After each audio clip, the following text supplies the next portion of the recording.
Do we need men? No. Do we need men? Honestly, no. Do we need men? No. Why? Because they suck.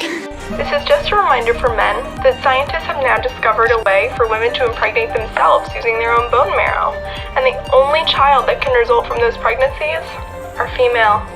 So we no longer have any need for you, genetically or physically. So, tread lightly. Men's lives are often shaped by their roles in society, which are steeped in expectations, traditions, and hard realities.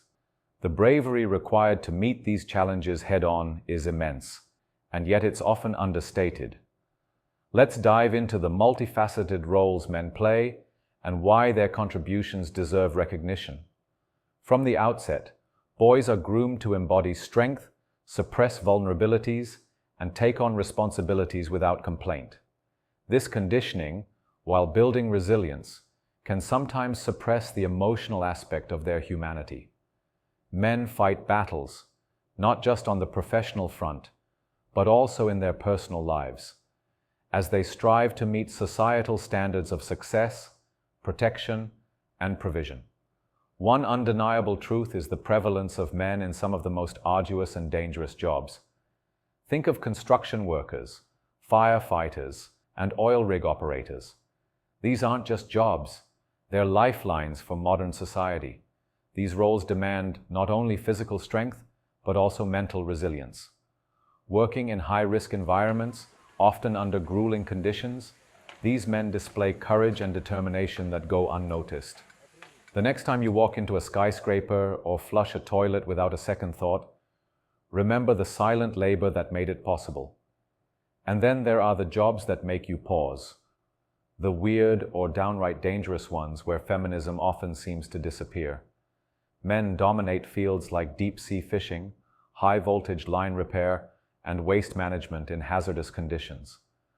These roles, often ignored in equality debates, highlight the stark reality of who takes on society's dirtiest, most perilous work. It's not a question of competence, but choice. These jobs are critical, and someone has to do them. Yet the acknowledgement of this labor often lags behind. The professional world, too, poses its own challenges. The pressure to climb the corporate ladder often comes at the expense of men's mental and physical health. They're expected to succeed, to be relentless, and to outdo themselves constantly. This pursuit of success, while noble, exacts a heavy toll. On the personal side, men are expected to be pillars of strength within their families. As fathers, partners, and friends, they strive to ensure their loved ones are happy and secure. It's a delicate balancing act, one that often requires sacrificing their own needs and desires. Their selflessness, though seldom acknowledged, is a quiet testament to their bravery. And then there's the internal struggle, the battle against societal expectations of masculinity. The stigma around mental health often discourages men from seeking help, but those who do take the leap display a profound kind of bravery, one that challenges the stereotypes they've grown up with. Let's address a controversial aspect, the hijacking of feminism by certain factions. Feminism, at its heart, is about equality. It's not about creating a hierarchy where one gender supersedes the other. Some self-proclaimed feminists, however, seem to have lost sight of this ideal, fostering animosity rather than understanding. So, here's the question. What rights do men have that women don't, especially in today's world where women have equal legal rights and numerous opportunities? Real feminism celebrates equality for all, without undermining the struggles of men or women. In conclusion, the lives of men are shaped by their roles in society, but these roles are far from easy. Whether it's the physical toll of hard labor, the mental strain of providing and protecting, or the emotional battles fought in silence, men's bravery is undeniable. Recognizing and appreciating their efforts doesn't diminish the progress of others. It simply ensures that we're all valued for our contributions. Isn't that what true equality is all about?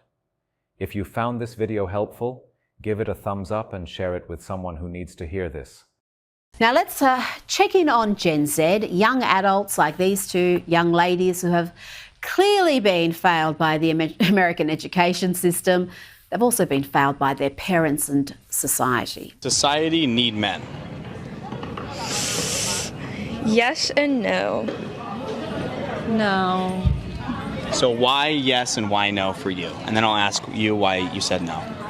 Well, because in today's society, sometimes